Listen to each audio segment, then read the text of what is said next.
மிகப்பெரிய pan Indian ஸ்டாரான Prabhas ஹீரோவாக நடிக்கிற ராஜா சாப் அப்படிங்கிற படத்தோட ட்ரெய்லர் ரிலீஸ் ஆகிருக்கு. இந்த படத்தை மாருதி அப்படிங்கிறவர் டைரக்ட் பண்ணுறாரு.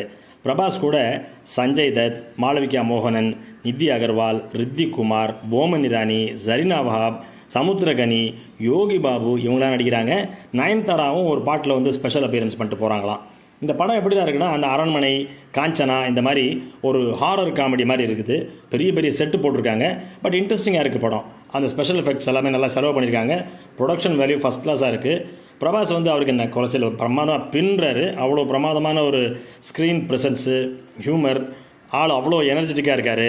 அந்த ட்ரெய்லரே வந்து பார்த்திங்கன்னா, குழந்தைங்கள்லாம் நிச்சயமாக இந்த படத்தை பார்க்கணும், கூப்பிட்டு போங்க அப்படின்ட்டு அம்மா அப்பாட்ட அடம் பிடிச்சி கூப்பிட்டு போக வைக்கும்.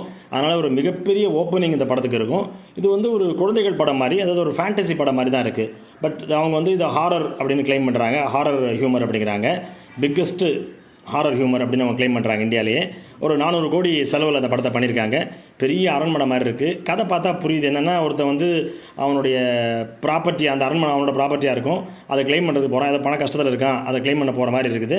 அந்த அரண்மனையில் அவன் தாத்தாவோ அப்பாவோ இப்போ என் முப்பாட்டினா யாரோ ஒருத்தர் சஞ்சய் தத் அந்த அரண்மனையில் இருந்துக்காரு நினைக்கிறேன். அவர் படங்கள் தெரியுது. இதை வச்சுட்டு இவங்க 2 பேருக்குள்ளே என்ன நடக்குது, அதுக்கப்புறமா அந்த வீட்டில் என்னென்ன பேய் சம்மந்தப்பட்ட ஐட்டங்கள் நடக்குது. பட் அது எல்லாமே ஒரு மாதிரி ஹியூமராக சொல்லியிருக்காங்க. எங்கேயுமே ஒரு பயம் வரவில்லை.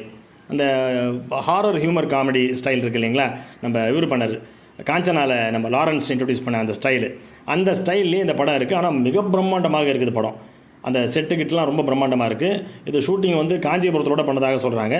படம் வந்து நிச்சயமாக அந்த ட்ரெய்லரை பார்த்தா எல்லாருக்கும் படம் பார்த்தே தீரணும் அப்படிங்கிற ஆசை வரும். குறிப்பாக குழந்தைகள் அடம் பிடிச்சி இந்த படத்தை பார்க்க வைக்கும். தமன் மியூசிக் போட்டிருக்காரு. பாட்டு எதுவும் சரியாக கேட்கல. பட் தமன் மியூசிக் நல்லா தான் இருக்குன்னு நினைக்கிறேன். பேக்ரவுண்ட் மியூசிக் நல்லா இருக்குது, ப்ளசண்ட்டாக இருக்குது. படம் சினிமாட்டோகிராஃபி எல்லாமே ப்ரொடக்ஷன் வேல்யூ சூப்பராக இருக்குது. அதனால் நிச்சயமாக இந்த படம் வந்து ஆடியன்ஸை தியேட்டருக்கு கூட்டு வரும். மிகப்பெரிய ஓப்பனிங் இந்த படத்துக்கு கிடைக்கும் என்பது ட்ரெய்லர்லேருந்தே தெரிய வருகிறது.